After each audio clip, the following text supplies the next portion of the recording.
Getting ready to make my strap. I put double-sided tape on each side of the line I drew down the middle. Now I'm just going to press this in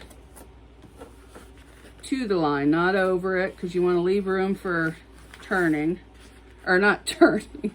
You want to leave room, a crease, so it's not too thick when you fold it together. But it's kind of hard on this little tiny table, but I'm sewing in my room, so it's a real tight space up here.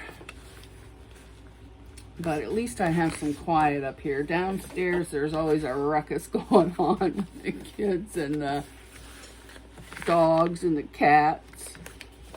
So I'm just going to do that all the way down on both sides.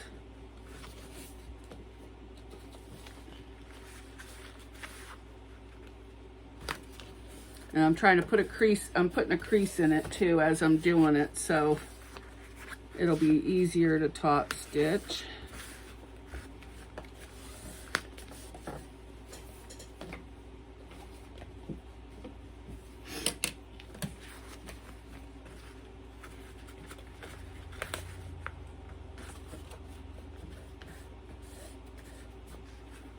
Just be careful you don't get any creases in the actual strap part.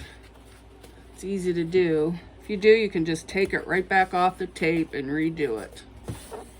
Okay, there's the one side done. I'm going to turn this in and then I'll stitch it down. Okay, I've got it all down in the middle.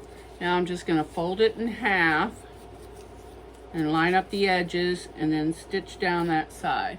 If you were using cotton, you could just iron it. Because this is waterproof canvas, I'm not going to do that. And I have my stitch length at a 4.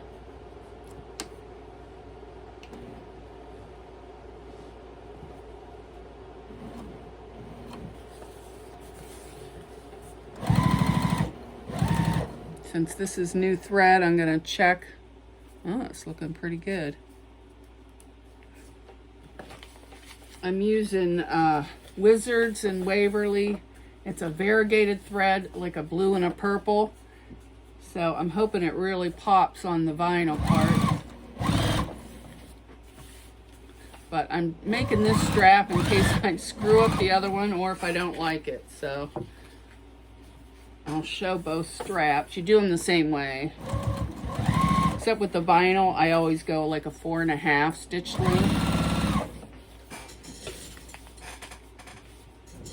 Or at least on my Juki. Usually I just practice around at the beginning before I start, or at night I'll practice on different fabrics that I'm going to be working on. And then that gives me an idea of tension and stuff.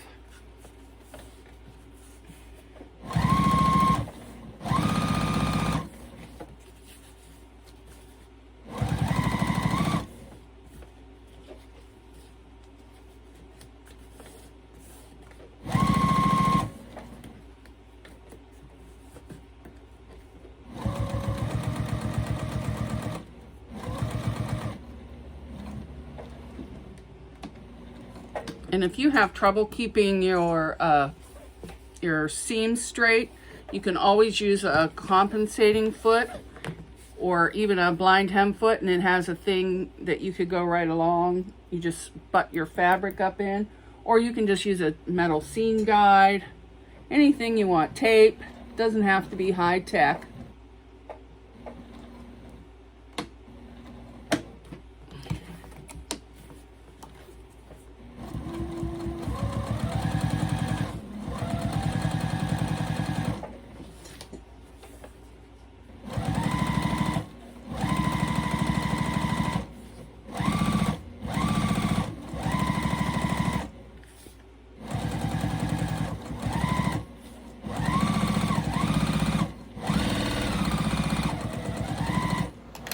Alright, I'm making my crossbody strap.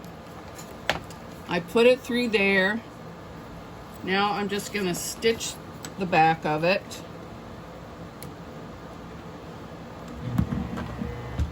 And don't do that. My thing was in the way. can't find my foot pedal. Now I'm going to turn it, go all the way down.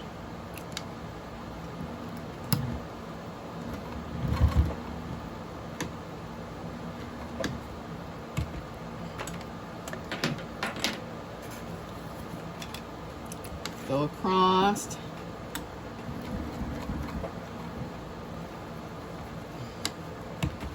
This has a knee pedal, but I can't use it because of my hip. I wish it just had the button.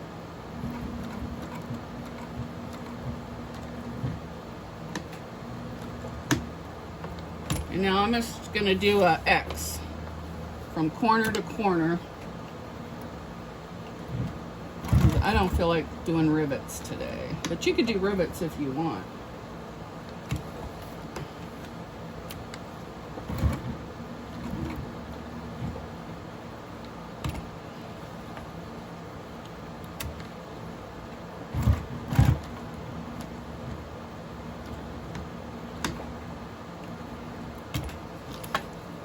Now I'm going to pull all my threads to the back, cut them, and burn them. I can't even get this off. Okay, I've stitched that down. Now I'm going to turn it over so it's wrong sides facing up. And I'm going to put my snap hook on. Don't let it twist. I'm having a heck of a time today. Then I'm going to go up through, push that over and back through the other side, and then give it a good whoop. Give it a good tug.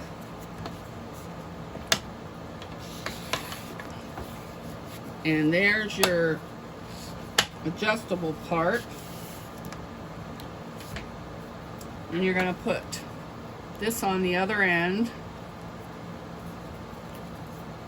and just stitch it down like you did before, and you could add a rivet for extra stability. I'm not going to show the stitching. And there you have it. My strap is all done.